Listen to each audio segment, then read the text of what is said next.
How's it going, everybody? Manny here, and this is my special guest co-host Lucy, and this is the seventh episode of Mondays with Manny. This week we're talking about how to pick a dog trainer. So there are six categories that I like to share with people when they're considering hiring someone to help them with their family and their dog training goals. The first one is questions.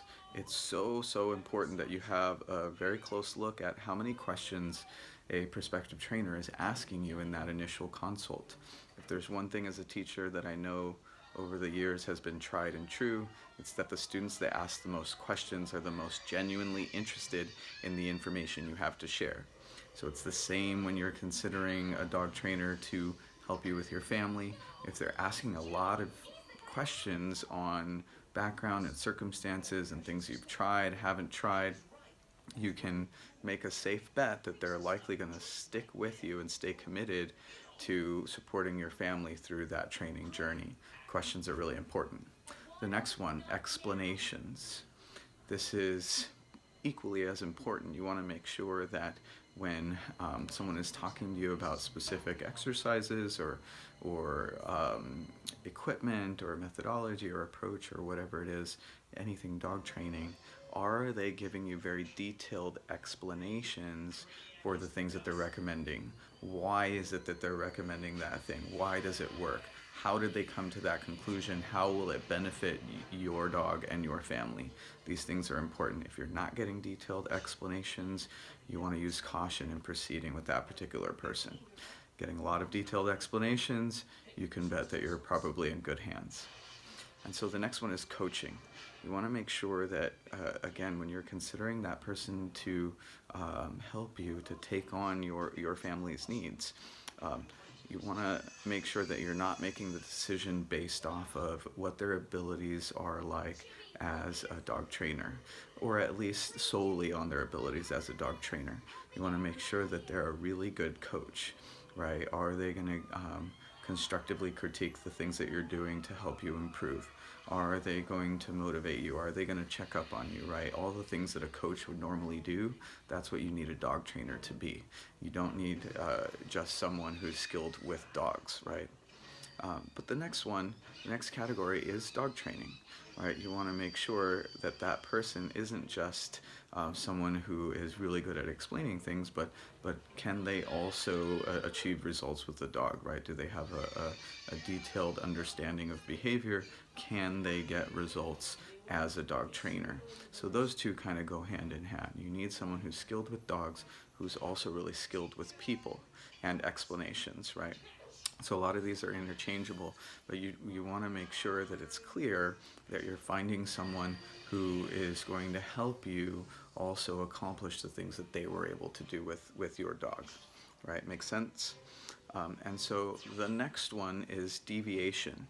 You want to make sure another thing that you're considering is when that person is talking to you and discussing, working through a training plan or whatever it happens to be, pay attention to if they're willing to adjust to fit the needs of your family as an individual unit. Are they willing to deviate from the originally intended plan, discussion, goal, whatever it is, if we're finding out that the dog isn't responding to something that we thought they might have, right? And this is super important for a family to consider. If someone isn't willing to be malleable, right, to be fluid, to go back and forth and let's try this or let's try that, you want to use caution.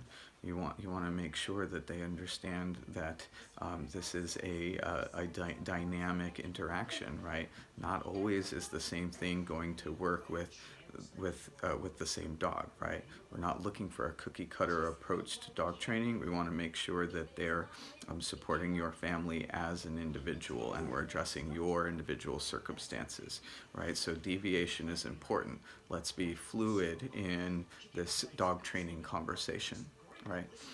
And then the next one is limitations. I think it's super important that we look for absolute honesty when considering hiring someone for a service, especially if that service is dog training, right? Our dogs are our loved ones.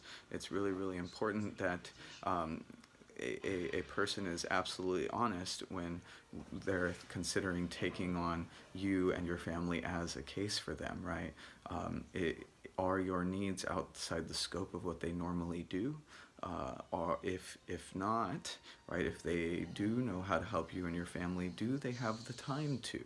Do they have the right setup to, right? All of these things are very, very important to consider when making that decision. If there's one thing that I know as a consumer I appreciate is when someone is absolutely honest with me in what are the realistic possible outcomes. You know, is that person willing to refer you out to someone who might better fit your family, right? So that to me shows integrity. So recognizing this can be a lot of information, I brought in a special surprise guest, a co-host, if you will. This is Lee. This is Lee. And Lee wanted to help me recap for you guys those categories that are important to consider when picking a dog trainer. Number 1, make sure they ask a lot of questions.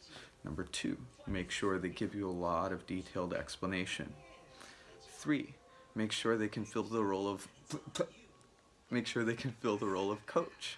Are they willing to give you constructive critiques to help you improve? 4, are they a skilled dog trainer? It's really important they have a good understanding of learning theory and that they can adjust to fit the needs of your dog. Next, are they willing to deviate from the originally intended plan if things aren't exactly working the way that we had planned, right? Can they be flexible? And last, are they absolutely honest about their limitations with skill set or availability or all of the above, right? That shows integrity. Are they willing to refer you out? And with that being said, my co-host here is telling me that it's time to wrap it up. So thank you very much for joining this week's Mondays with Manny. It's been a real pleasure. Lee, do you want to help sign off? Can you say bye-bye? Bye. Go push the button.